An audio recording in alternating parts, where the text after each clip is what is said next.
Hey guys, how's it going? Today I am doing a speed build video, and this video is super exciting because I am going to be building with platforms. I am also going to be building with the new expansion pack, and yeah, overall this is just a real fun time with me exploring platforms.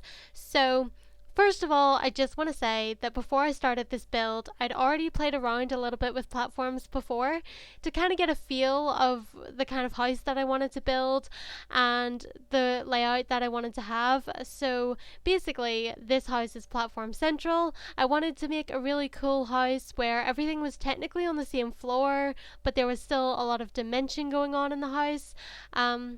So yeah, that's what we're doing today. It definitely was a challenge. As you can see, I'm already struggling with the platforms.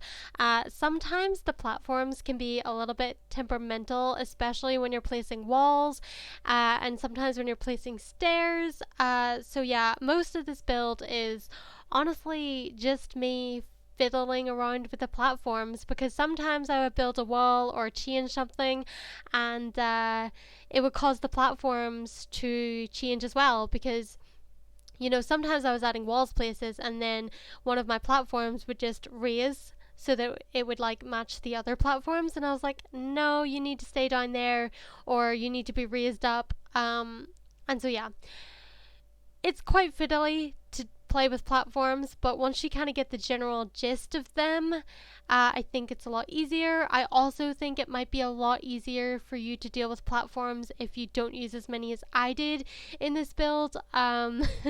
Literally, there's like 5 different levels here going on. So you have your entryway, which is like the ground floor level, and then you have a little platform up, which is going to be your living area, and then you have a little platform that's like 2 levels down, so it's a little bit lower than the entryway for the kitchen.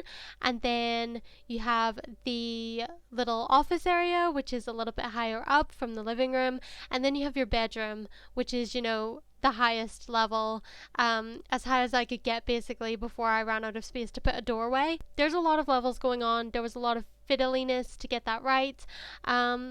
But I'm really happy with the way it turned out. I think it looks really cute. I think this would be perfect for just like a starter sim. I want this to be a starter home, but it's not actually a starter home because the funds for the house is like 40,000 simoleons or around there, so it's not really a starter home, but I feel like you could make it one if you just take out some of the items. So yeah, there's that. So once I had the platforms going on, the next struggle that I had was trying to put a roof on this house, because originally I made it a square, and then I looked at the square and I was like, how the heck did I put a roof on this thing?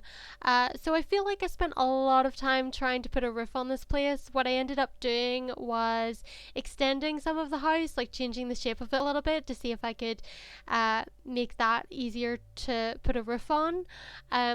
Changing the shape did not make it any easier to put a roof on, to be honest. I really don't know how people put roofs on houses and make it look good, but eventually I got there. I decided to cut out most of the roof footage because it really just took me so long and it was so fiddly. But eventually I put a roof on the house and was like, this looks okay, this looks passable. So we're going with that. I just put a platform on most of the house and raised it up, and then I put like 2 little roof parts on the other sides, just to make it a little bit different, something I've never really done before. But yeah, I mean, I think it looks okay. I'm not going to say it's like the best on the outside. The outside of the house is probably the worst part, to be honest. But I did add a little bit of landscaping outside of it to make it look a little bit nicer, trying to disguise how weird it looks on the outside by putting a little bit of green around the front, which I do think enhances it. And also, it was a little bit of a struggle to get some sort of landscaping in there when the lot was so small, because I picked the smallest lot in Mount Kobarebi to build on, and when I was building the house I kept adding to it and trying to make it a little bit bigger, and then I realized I was running out of space on the lot. So we don't really have a garden, we don't really have like any outdoor area for your sim, but I feel like that's fine because inside we have all the basics and that's all you need to get by. When it came to furnishing this place, obviously I wanted to use the new expansion, so I wanted to use all of that new furniture, and honestly most of the new items basically furnish this house. Like, this expansion comes with like new everything. I mean, it comes with like new bathroom stuff, it comes with a new kitchen, it comes with, you know, like a new bedroom, it comes with a new like living set. So like, this expansion really does cover all your bases if you want new furniture in your game. And I actually, when I started furnishing, I was just doing it the way I always do it, which means that I was just adding whatever items that I wanted into the build. But then I changed my mind and was like, no, I want to challenge myself. So now this build only uses base game, snowy escape, and eco lifestyle. And I'm really proud of myself that I was able to restrict myself to 3 packs, because normally I would use all my packs because I want all the clutter. I want like more items to make the place look a little bit more lived in. But this ended up looking quite plain. But I don't necessarily think that's a bad thing, because then you can kind of customize it and make it your own. And also, sometimes I feel like I just get caught up in putting so much into the house that it becomes a little bit too cluttered, a little bit too messy with too many items and stuff like that. So yeah, I mean, I am actually really proud of how this turned out.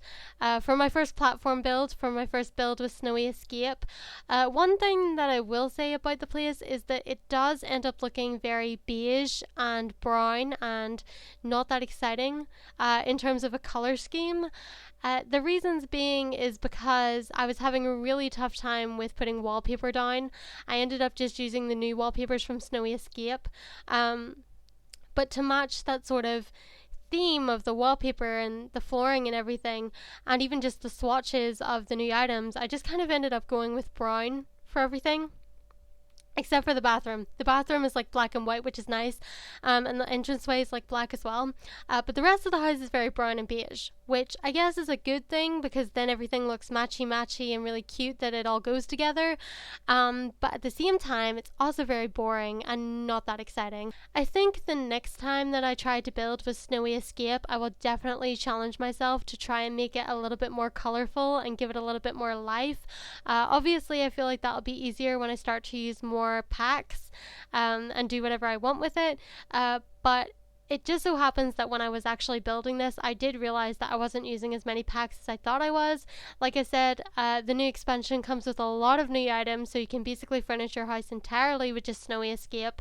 But there were just a few things from Eco Lifestyle that I couldn't give up for this house, one of them being the flooring. The flooring is from Eco Lifestyle, and there's a few other Eco Lifestyle items in there as well.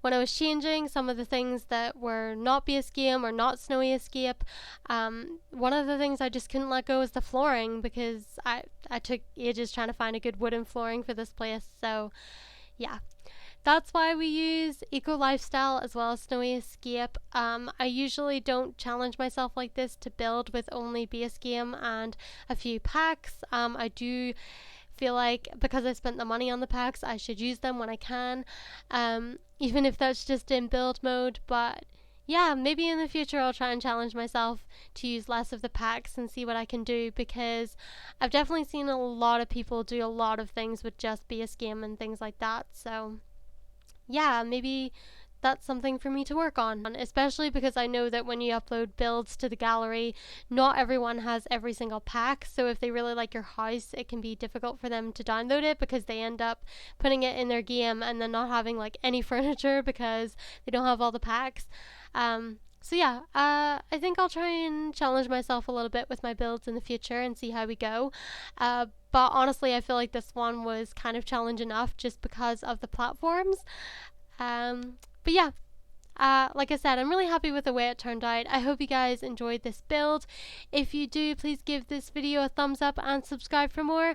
And as always, you can download my builds on the Sims 4 gallery. All you have to do is search SimmingAndSuch, and for this particular house, all you have to do is search hashtag minimal platform home.